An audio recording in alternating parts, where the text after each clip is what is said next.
Greetings, my loyal subjects, and welcome to Ye Old RaFFle Season, Week 2 in review. Yeah, you're right, I'm not royalty at all. I can't even pull it off. So I'm going to dispense with the gimmicks from now on, and you're going to get nothing but hard and fast journalism. Let's just leave it at that, shall we? So hey, welcome to Week 2, as I said. You'll see attached just a bevy of information in the text. We've got a ton of things like, hey, Chris, who scored the most points? We'll go find it in the text. I don't feel like repeating myself here. I don't need to. Go find it in the text. Hey, but who had the biggest bench scoring player? Again, read the thing. I put it there. I type it out. I spent all fucking morning putting this shit together for you people. I get no thanks. I get no cash. No, I'm fine today. It's just a little, it's the last day of the weekend. I get a little tense. Let's jump straight to it. Let me just dispense with the stand-up, if you will, and let's just jump straight to what you come here to see, which is who the hell should you pick in the RaFFle matchups, Week 2, 2010 of the year of Christ our Lord. First, we're going to start off with the young studs, the 9th-ranked young studs, taking on your 8th-ranked classified. The studs, good news for them. They have the top-ranked coaches rating in the entire league. And again, the coaches rating is you show the ability to start the right players and bench the right players. In a nutshell, that's what that means. So that's great news for the young studs. Welcome to the league. You know how to start. The bad news is they don't really have any talent on their team to where it really matters to start a bench players because they both score about the same points.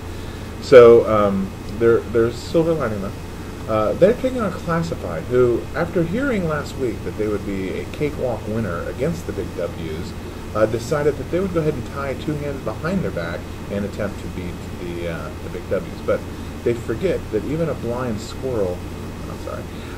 Big W can beat 6 players when they have 8. Maybe not every time, but 50% of the time, and this was one of those 50% of the times where they did, in fact, beat Classified, setting them to a rare 0-1 start.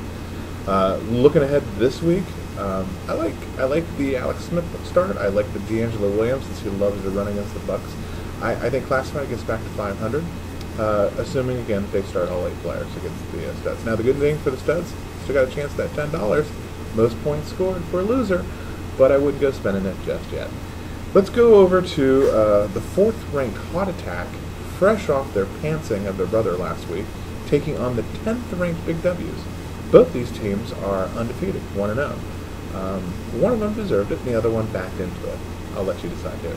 So looking at this game, it's clear cut. I think everybody is on board with this one. The Big W's are going to beat the...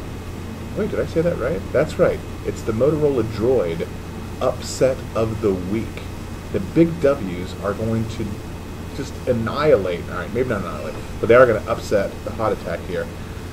I looked it over. I looked it over 2 times. I looked it over 3 times, and each time I kept saying to myself, you know what? I think the W's can win this game.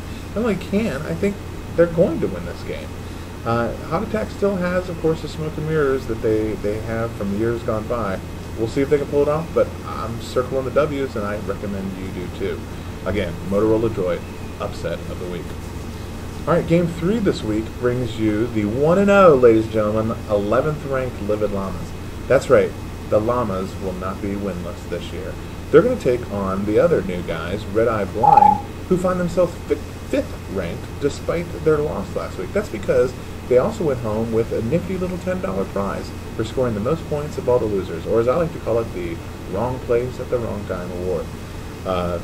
They did show a balanced attack, which is good to see out of a team that has a bunch of cast-offs and scrubs, versus the Llamas, who basically showed that they have Chad Ochocinco, and that's about it.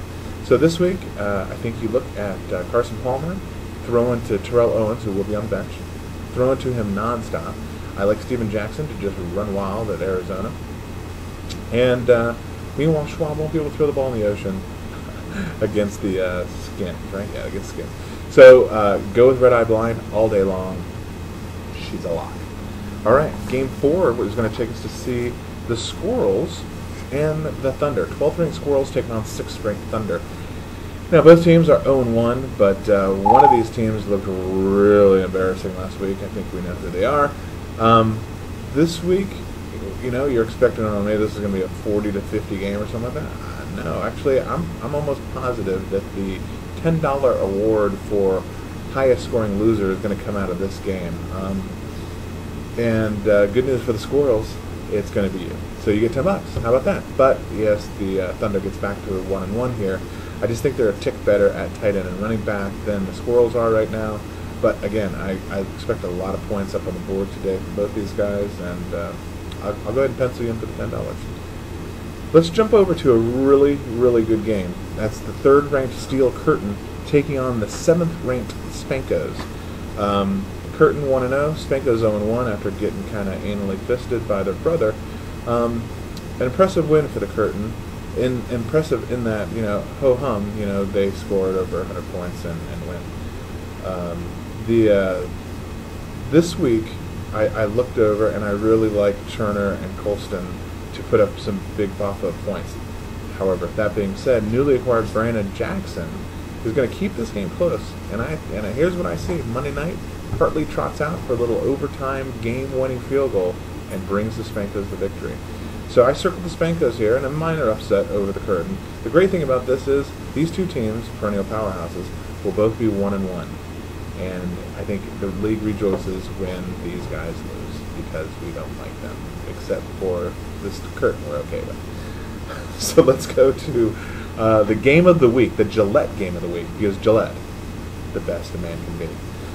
This, I think, there's no question what our game of the week is this week. It's the 2nd-ranked Jerk Store, highest scoring team in the league, taking on the number 1 ranked tight ends, this year's draft day darlings, fresh off their victory over last year's champion, Rolling Thunder.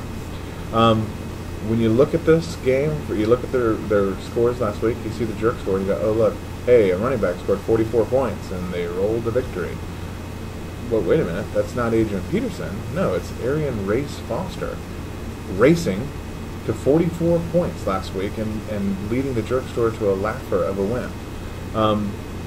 The tight ends, meanwhile, scored boffo points and did it from pretty much everywhere on the bench. Everywhere, including the bench, I should say. With 99 points on the bench, they set the bar high for that yearly prize for who has the highest scoring bench, that prize being a warm handshake from me. So this week, let's take a look at it. I think you see some consistent scoring from both teams. I think it comes down to running back, and I think Charles and McFadden show mortal games. They're not superhuman, whereas I think AD and Arian are superhuman, and will prove it this week. And I think that's going to launch the Jerk Store to the victory, which will more than likely, I'm not making any promises, but more than likely will vault them to victory. So there you have it. Have a fabulous week. Enjoy your television watching or whatever it is that you might be doing today. Maybe you're working on the back 40. I don't know.